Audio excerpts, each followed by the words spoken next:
Hello दोस्तों, स्वागत करते हैं आपका स्टडी गैंग चैनल पर।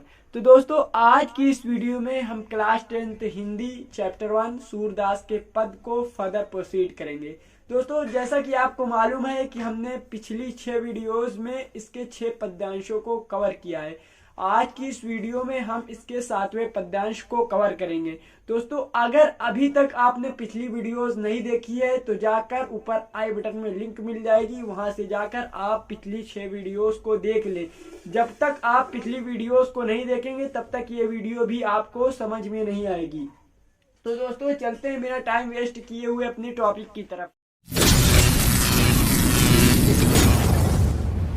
प्रसंग ये है कि उद्धव जब आकर श्री कृष्ण को ब्रज का हाल सुनाते हैं, ब्रजवासियों की व्याकुलता को सुनाते हैं, तो श्री कृष्ण अपने मन की बात, जो उनके मन की बात होती है, वो उद्धव के समक्ष प्रकट करते हैं। तो इस तरह से आप इसके जो है प्रसंग लिख सकते हैं एग्जाम में। जैसे प्रस्तुत पद्यांश में उद्धव द्वारा ब्रज का हाल श्री कृष्ण को बताने पर श्री कृष्ण अपने मन की बात को उद्धव के समक्ष रखते हैं। जी हाँ दोस्तों, इस तरह से आप एग्जाम में लिखकर अच्छे अंक ला सकते हैं। दोस्तों, यहाँ पर सूरदास जी कहते हैं, उद्धव मोहि ब्रज बिसरत नाही, उद्धव मोहि ब्रज बिसरत नाही, वृंदावन गोकुल वन उपवन, सगन कुंज की छाई, प्रातः समय माता जसुमती अरु, नंद देख सुख पावत, माखन रोटी दहयो सजायो, अति हित साथ खवावत, गोपी ग्वाल बाल संग खेलत, सब दिन हसत सिरात, सूरदास धनी धनी ब्रजवासी, जिनसौ हित जदुतात। तो दोस्तों, यहाँ पर सूरदास जी कहते हैं कि उद्धव मोहि ब्रज बिसरत नहीं। सूरदास जी लिखते हैं कि उद्धव द्वारा ब्रज का हाल बताने पर श्री कृष्ण कहते हैं कि हे उद्धव, मोहि ब्रज बिसरत नहीं। बिसरत मतलब भूलना और मोहि मतलब मुझको ब्रज। कहते हैं हे उद्धव, मुझे ब्रज जो है मुझे भूलता नहीं, अर्थात मैं ब्रज को भूल नहीं पाता हूँ।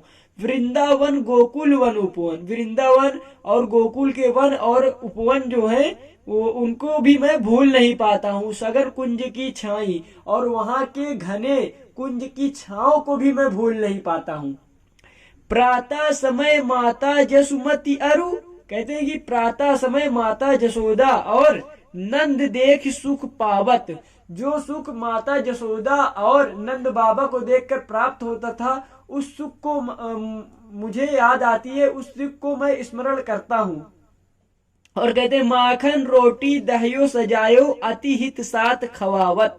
कहते हैं कि किस प्रकार से वे लोग भली भांति जमाई हुई दही को रोटी पर सजाकर, माखन को रोटी पर दहियो सजाकर, भली भांति जमाई हुई दही को माखन रोटी सजाकर अति हित साथ खवावत, अब बहुत ही प्यार पूर्वक स्नेह पूर्वक खिलाती थी। वो सभी की याद मुझे भी आती है। गोपी ग्वाल बाल संग खेलत, कहते हैं कि श्री कृष्ण कहते हैं गोपियों और ग्वाल बालों के संग खेलते हुए, सब दिन हसत सिरात, वो भी क्या दिन थे कि सारा दिन हंसते और खेलते हुए गुजर जाया करते थे। सूरदास धनी धनी ब्रजवासी, जिनसौ हित जदुतात। सूरदास जी कहते हैं धन्य है वो ब्रज के लोग, और उनकी सराहना करते हैं कि धन्य है वो ब्रज के लोग, क्योंकि जिनकी चिंता स्वयं श्री कृष्ण जी करते हैं, स्वयं भगवान श्री कृष्ण करते हैं, तो धन्य है वो लोग, और उनकी तारीफ करते हैं। तो दोस्तों, इस तरह से आपको समझ में आया होगा। ये तो मैंने इसके अर्थ बता दिए हैं। दोस्तों, अगर आप एग्जाम में लिखना चाहें तो मैं दिखाता हूं, मैंने लिखा हुआ है इसको। तो लिखने का तरीका ये है, वो पढ़ने का तरीका था। आप इस तरह से एग्जाम में लिख के अच्छे अंक ला सकते हैं। देखिए यहाँ पे देखिए, श्री कृष्ण उद्धव से कहते हैं, हे उद्धव, मुझे ब्रज की बहुत याद आती है, अर्थात मैं ब्रज को भूल नहीं पाता हूँ। वृंदावन के और गोकुल के वन उपवन सभी मुझे याद आते हैं, और वहां के घने कुंजों की छाया को भी मैं भूल नहीं पाता। मुझे नंद बाबा और माता यशोदा की भी याद आती है, और किस प्रकार वो प्रातः हमें भली प्रकार से जमाई हुई दही रोटी पर लगा कर देती थी, और ब्रज के ग्वाल बाल और गोपियों के साथ हंसते खेलते दिन बीता करते थे। सूरदास जी कहते हैं, ब्रज के लोग धन्य हैं, क्योंकि श्री कृष्ण को उनके हित की चिंता है।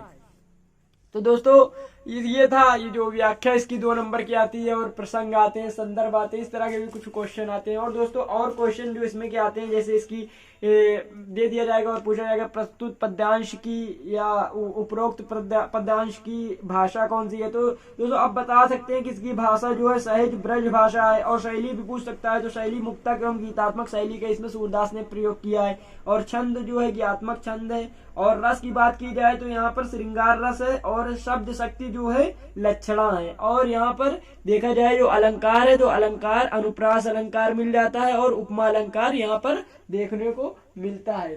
तो दोस्तों आज की इस वीडियो में बस इतना ही, मिलते हैं अगले वीडियो में, तब तक के लिए गुड बाय। दोस्तों हमारी वीडियो अगर आपको अच्छी लगी हो तो लाइक करें, शेयर करें अपने दोस्तों के साथ। और हाँ दोस्तों, जाते जाते सब्सक्राइब वाला बटन जरूर दबाते जाएं, ताकि हमारी हर आने वाली वीडियोस की नोटिफिकेशन सबसे पहले आप तक पहुंचे।